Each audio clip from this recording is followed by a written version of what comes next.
Қазір шыны керек әлеуметтік желіні вообще ашуға қорқамыз.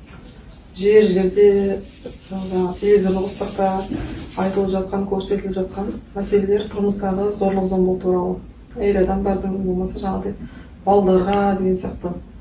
Біздің енді қазақи менталитет баяғы санамызға сіңіріп бастаған, ұят болады, аузың жап дегендей.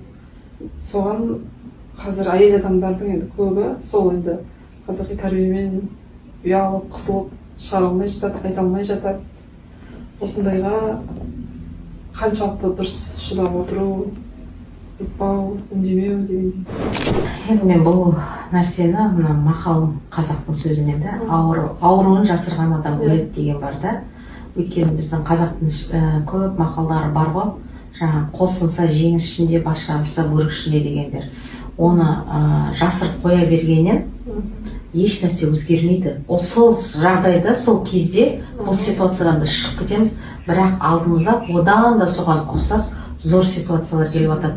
Ол дегенне мысалға кішкентай кезінде жаңағы зорлық зомбылық болған болса да, мысалға қазір көп қой енді педофилдер деп айтып жатырық та. Соның барлығы мен өзім мына Қазақстанның ішінде онлайнда жұмыс жасадым, офлайнда жұмыс жасадым. Соның ішіндегі мен ойлайтынмын, ол орыстарға тән нәрсе шығар, бізде қазақтарда жаңағы тыйым